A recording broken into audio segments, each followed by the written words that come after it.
Well, as the saying goes, there's a new sheriff in town, and for once he doesn't try to put the cuffs on me. He just showed up here very peacefully. Greg Munks is back with us once again. He was under sheriff for a number of years in San Mateo County, and now he is the sheriff with the extra stars and a couple extra dollars at the same time. Nice to see you, Greg, and congratulations. Thank you, Jack. You forgot about the extra gray hairs, too. Oh, well, any kind of hair to me is worthwhile, true. you know? You stepped into a lot of stuff, though. I mean, with the governor wanting to have a prisoner release program and putting them in different jails. Give us a little background on how San Mateo County is going to handle that. Sure. That actually is the biggest challenge facing me as the new sheriff is the issue of jail overcrowding. We've got a problem in San Mateo County. Our system is at about 150% of capacity. I've got a women's jail that's outdated and overcrowded. It's got about double the number of people that it was designed for.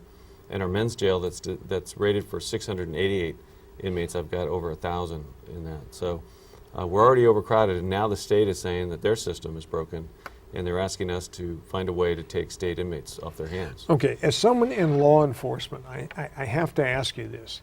Wasn't there an anticipation of the increase in the number of people? Is it drug related? Is this why the prison population has grown so much? Partly drug related. There's two different issues in play. Yeah. If you look at the state system, what they've done is there's been sentence enhancements, there's been 3 strikes, there's been an increase in penalties for drugs, and the state population has been increasing steadily. True. But the state has also been building prisons on a fast clip.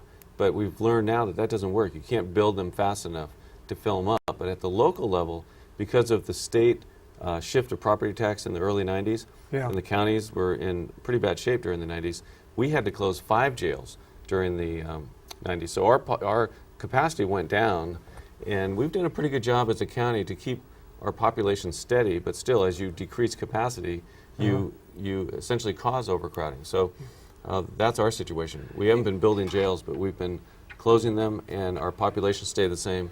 Okay. So we have no extra capacity. A couple of questions come to mind immediately. 150% of capacity, what does that mean? Well, there's two numbers to be, of how that works. There's 2 numbers to keep in mind.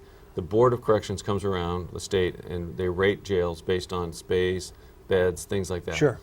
Let's take our women's jail, for example. It's rated at 84. Now, realistically, we can handle about 100, comfortably 110. Because there's always a little bit extra room, but there's an actual maximum capacity. How many beds that we have?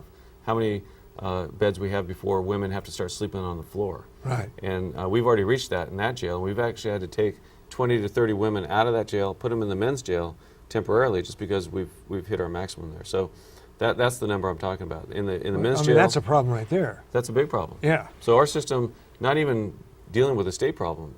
We need to improve our system. Yeah. We need to add capacity. But then, if you throw on top of that the threat of housing an extra, the governor's first proposal for us would mean could be as many as 800-900 new inmates. Okay, something has to be negotiated between the local communities and the state and, Right, and governor right. and the governor, right? Yeah. Are you working toward that now? Yes, we are. Actually, California State Sheriffs, the League of Counties, all the different stakeholders are working together. What we're trying to do is convince the governor, don't give us those people at the front end of their sentence, give them to us at the back of their sentence, the last 12 months. And let's redesign how we build our jails and how we operate them. We should be looking at, the term now is reentry. Right. And the term I'm throwing out there is a continuum of custody. Let's start them out in a hard bed. Let's move them into some sort of a furlough arrangement where they can go to treatment, they can go to education, job training, the things that got them into jail to begin with. And let's get them, by the time they're out of jail, ready to re-engage in society. Got a lot of stuff on your hands. Is it good to be sheriff? It's great to be sheriff. Great to be sheriff. Greg Munks has been our guest, the sheriff of San Mateo County. Thanks for watching.